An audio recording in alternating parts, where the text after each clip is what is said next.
Hi hello வாங்க, எப்படி இருக்கிறீங்க? நல்லா இருக்கிறீங்களா? இன்றைக்கி அஸ்வினி சீக்ரெட் சமையலில் வாழைப்பூங்க வாழைப்பூ வாங்கியிருக்கிறோம். அது எப்படி க்ளீன் பண்ணணுன்னு உங்களுக்கு தெரியுமா? இது உள்ளே ஒரு இது மாதிரி வரும், குண்டுலாம் வரும். அதை நம்ம எடுத்துட்டு இது பண்ணணும். இது இப்படி பிச்சிடணும். அப்புறம் இது உள்ளே பாருங்கள், இந்த கருப்பாக தெரியுதா? இந்த நரம்பு, இந்த மாதிரி ஒரு நரம்பு வரும் குண்டுலாம், அதை எடுத்துடணும். அந்த மாதிரி எல்லா வாழைப்பூவும் எடுத்துட்டு நம்ம இதை நைஸாக கட் பண்ணிவிட்டு எப்படி பொரியல் பண்ணுறது, இதை பொரியல் பண்ண போகிறேன் நான். அது எப்படி பொரியல் பண்ணுறதுன்னு இன்றைக்கி பார்ப்போம். ரொம்ப ஹெல்த்தியானது, உடம்புக்கு ஆரோக்கியமானது. இது நம்ம எவ்வளோ சாப்பிட்டாலும் நல்லதுங்க. வாரத்துக்கு ஒரு நாளாவது வாழைப்பூவை நம்ம பொரியல் பண்ணி சாப்பிட்லாம். வாழைத்தண்டு, வாழைப்பூ எல்லாமே நம்ம உடம்புக்கு ரொம்ப நல்லதுங்க. இதை நம்ம எப்படி செஞ்சு நான் காட்டுறேன் பாருங்கள். எல்லாம் க்ளீன் பண்ணி வச்சுருக்கிறேன். இங்கே ஒரு இது மாதிரி வரும், அதை கரெக்டாக எடுத்துகிட்டு நம்ம எடுத்து வச்சுருக்கிறேன் நான். இப்போ நம்ம எல்லாத்தையும் கட் பண்ணிக்கலாம். பாருங்கள், இந்த மாதிரி நைஸாக கட் பண்ணிக்கோங்க. இந்த மாதிரி நைஸாக கட் பண்ணி போட்டுட்டு நான் காட்டுறேன். இது எப்படி பண்ணுறது பொரியலன்ட்டு பார்க்கலாம்.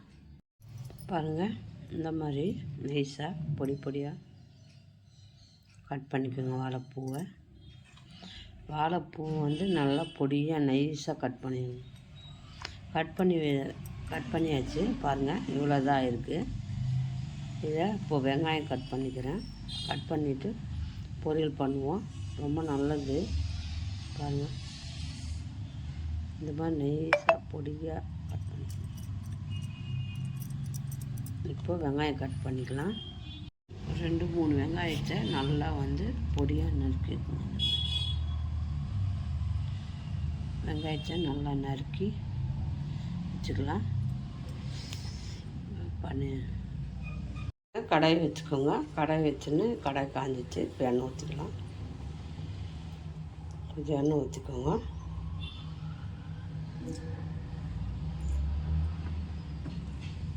எண்ணெய் சூடாகுதோ நம்ம வெங்காயம் போட்டுக்கலாம். வெங்காயம் போட்டு நல்லா வதக்கிக்கணும். வெங்காயம் போட்டாச்சு. ஒரு 2-3 வெங்காயம் எடுத்துக்கோங்க. நல்லா பெரிய வெங்காயமாக 2-3 எடுத்து நல்லா நைஸாக கட் பண்ணிக்கோங்க. ஏன்னா பூ நம்ம வதக்க அது கொஞ்சம் தான் ஆகும். அதனால தான் கொஞ்சம் வெங்காயம் போட்டோம்னா கொஞ்சம் பொரியல் நிறையா வரும், அதுக்காக. சரிங்களா? நல்லா வெங்காயத்தை வதக்கிடுங்க. கலர் நல்லா வதங்கி வரட்டும். பின்னாடி நம்ம என்ன போடுவாங்க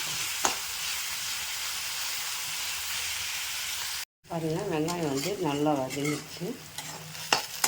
இந்த மாதிரி வதங்கணும். இப்போ வாழைப்பூ அதை அப்படியே போட்டுக்கணும். வாழைப்பூவை போட்டு நல்லா போட்டு வாழைப்பூ போட்டாச்சு. நல்லா வதக்கிடுங்க.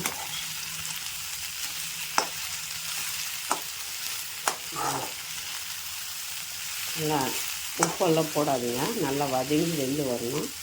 அதுக்கப்புறம் தான் மசாலா போடணும். சரிங்களா? மூடி வைங்க. மூடி வச்சு வேக வைங்க.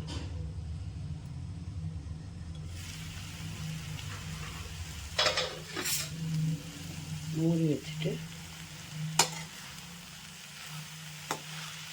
நல்லா வேகட்டும். கூட கொஞ்சம் உப்பு போட்டுக்கலாம்.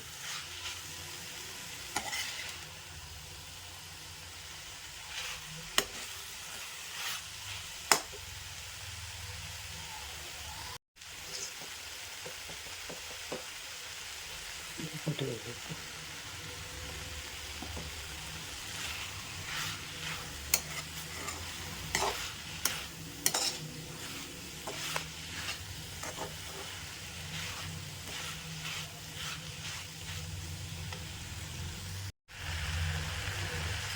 கொஞ்சம் மஞ்சள் போட்டுக்கணும்.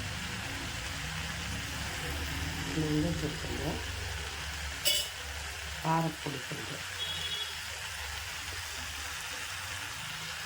காரப்பொடி போட்டு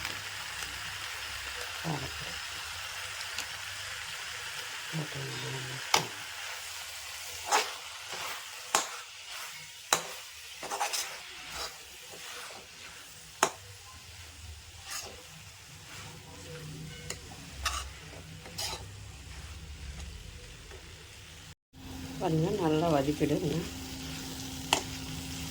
நல்லா பூ வந்துச்சு.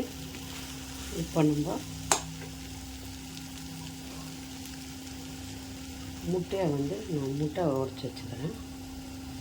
5 முட்டை உடச்சி வச்சுக்கிறேன். அதை அப்படியே இதில் ஊற்றிடுவோம். நம்ம உப்பு, மிளகாத்தூள் எல்லாமே போட்டாச்சு. இப்போ முட்டையை போட்டு நல்லா மிக்ஸ் பண்ணணும். முட்டையை நல்லா மிக்ஸ் பண்ணி நல்லா முட்டை வரட்டும். நல்லா அப்படியே நான்வெஜ் மாதிரி இருக்கும். ரொம்ப டேஸ்டியாக இருக்கும். பாருங்கள், முட்டையை போட்டு நல்லா ஃப்ரை பண்ணுங்கள். நல்லா உதிராக வரணும். அதை வச்சு நல்லா ஃப்ரை பண்ணிக்கோங்க. உதிராக வரணும். நல்லா ஃப்ரை பண்ணினே இருக்கணும். நல்லா ஃப்ரை இது மாதிரி வந்துடும். ரொம்ப நல்லாயிருக்கும் சாப்பிட்றதுக்கு. பாருங்கள், எவ்வளோ பொடியாக ஆகிடுச்சு பாருங்கள். நல்லா ஈரப்பதம்லாம் போய்ட்டு நல்லா முட்டையும் வாழைப்பூவும் நல்லா பொரியல் மாதிரி இருந்துச்சு. அவ்வளோதாங்க, ரெடி ஆகிடுச்சு. இப்போ ஆஃப் பண்ணிக்கலாம். ஸ்டவ்வை ஆஃப் பண்ணிவிட்டு நம்ம இதை எப்படி பார்க்கலாம். சிம்பிளாக இப்படி தான் போடணும். ரொம்ப நல்லாயிருக்கும் சாப்பிட்றதுக்கு. ஆனால் உடம்புக்கும் நல்லது இல்லைங்களா? வேக வச்சு அது இவ்வளோ கஷ்டப்படக்கூடாது. இது குழந்தைங்கள்லாம் நல்லா விரும்பி சாப்பிடுவாங்க. இந்த மாதிரி முட்டை போட்டு, வாழைப்பூ போட்டு, வெங்காயம், வாழைப்பூ, மஞ்சத்தூள், உப்பு, மிளகாத்தூள், அவ்வளோதான். அதை போட்டு ஃப்ரை பண்ணிவிட்டு முட்டையை லாஸ்ட்டில் ஊற்றி நல்லா ஃப்ரை பண்ணிடணும். நாங்கள் வாழைப்பூ ரெடி வச்சு செம்ம டேஸ்டியாக இருக்கும். பாருங்கள், புகை வருது பாருங்கள். உதிராக இருக்குது. இதுதாங்க நல்லா வாசனையாக இருக்குது. இந்த மாதிரி தான் வாழைப்பூ பொரியல் பண்ணணும். முட்டை போட்டு வாழைப்பூ போட்டு பொரியல் பண்ணிங்கன்னா ஒரே கொஞ்சம் கூட இருக்காது. எல்லாமே காலியாகிடும். ஏன்னா அவ்வளோ நல்லா டேஸ்ட்டாக இருக்கும். நான்வெஜ்ஜுக்கு நம்ம மட்டன், சிக்கன் சாப்பிட்ற மாதிரி அவ்வளோ டேஸ்ட்டாக இருக்கும். சரிங்களா? இந்த மாதிரி சிம்பிளாக ஒரு வாட்டி வீட்டில் வாழைப்பூ அது உள்ளே இருக்கிற நாரெல்லாம் எடுத்துகிட்டு நல்லா கட் பண்ணி நீங்கள் பொரியல் பண்ணி பாருங்கள். இந்த மாதிரி முட்டை போட்டு நீங்கள் செஞ்சுருக்க மாட்டீங்க. ஒரு வாட்டி செஞ்சு பாருங்கள், எப்படி வந்துச்சுன்னு சொல்லுங்கள். செஞ்சு பார்த்து எப்படி வந்துச்சுன்னு சொல்லுங்கள். இது பிடிச்சிருந்தால் லைக் போடுங்க, கமெண்ட் பண்ணுங்கள். மறக்காமல் அஸ்வினி சீக்ரெட் சமையலை சப்ஸ்கிரைப் பண்ணுங்கள். சப்ஸ்கிரைப் பண்ணி அம்மா பெல் பட்டன் தட்டுங்க. அப்போ தான் நான் செய்கிற ஒரு டிஷ்ஷும் உங்களுக்கு உடனுக்குடனே வரும்.